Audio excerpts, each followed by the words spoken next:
जालना जिले के अंतरवाली सराटी में मराठा आरक्षण की मांग को लेकर मनोज जरांगे की अनुयायी में चल रहे सामूहिक भूख हड़ताल का आज तीसरा दिन है। 2 अनशनकारियों की तबीयत बिगड़ने के बाद उन्हें अस्पताल ले जाया गया, जबकि प्रदर्शनकारी प्रशासन पर असुविधाओं की कमी का आरोप लगा रहे हैं। अंतरवाली सराटी में मनोज जरांगे द्वारा शुरू की गई सामूहिक भूख हड़ताल आज तीसरे दिन में प्रवेश कर गई है। इस दौरान 2 अनशनकारियों की तबीयत बिगड़ गई और उन्हें तुरंत इलाज के लिए अंबड़ के सरकारी अस्पताल भेजा गया। हालांकि प्रदर्शनकारियों का आरोप है कि उन्हें पर्याप्त सुविधाएं नहीं दी जा रही है। उनका कहना है कि अनशन में भाग लेने वाले 110 प्रदर्शनकारियों की जांच के लिए पर्याप्त डॉक्टर और कर्मचारी उपलब्ध नहीं है। इस बीच मराठा प्रदर्शनकारियों ने आज जिला स्वास्थ्य अधिकारी से जुड़े इस मुद्दे पर ध्यान देने की मांग की है।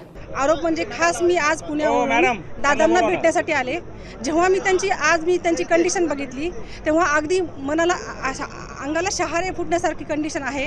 इथे आल्यानंतर कोणत्याही प्रकारचे अजिबात कुणाचेही म्हणजे इथे उपोषणाला कमीत कमी 100 ते 150 माझे बंधू बसलेले आहेत। इथे आहेत। अगदी त्यांची तब्येत खूप खालावलेली आहे आणि दादांकडे तर बघवतच नाही आहे बिलकुल। आणि आज प्रशासनाकडून काही दखल घेतलेली जात नाही आहे आणि आज मी जेव्हा पाहते की बऱ्याच ह्यांची कंडिशन खूप खराब झालेली आहे बांधवांची, आणि तरी देखील वरून मेडिकलची अजिबात सोय येत नाही आहे। आणि आज एवढ्या ह्यांच्यासाठी कमीत कमी भरपूर डॉक्टर इथे म्हणजे अवेलेबल पाहिजेत, पण इथे कोणीही नाही आहे। फक्त दोन लेडीज इथे आलेल्या आहेत आणि इथे बऱ्याच जणांची कंडिशन खूप खराब झाली आहे आणि त्यांची बिलकुल म्हणजे सोय घेतलेली जात नाही आहे। त्यांना जमिनीवर फेकले जात आहे।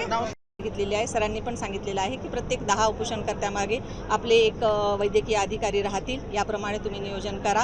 तिथे सगळे बेड आम्ही बेड पण मागितलेले आहेत वडीगोद्री आपल्या PSC मधून, आणि जिथं बेड IV स्टँड याचं आणि कोणाला जर हे असेल तर इमिजिएट आपण कार्डियक ॲम्ब्युलन्स त्याच्यामधून रेफर करणार। आमच्याकडून जेवढा आहे अत्यावश्यक सुविधा तेवढा आम्ही करणार आहोत, परंतु बऱ्याच जे आहेत उपोषणकर्ते ते नकार देत आहेत आणि त्यांनी कृपया करून उपचार घ्यावा ही काय म्हणतात त्याला विनंती आमची राहील, आणि तसं सहकार्य आपल्या सगळ्यांकडून पण अपेक्षित राहील।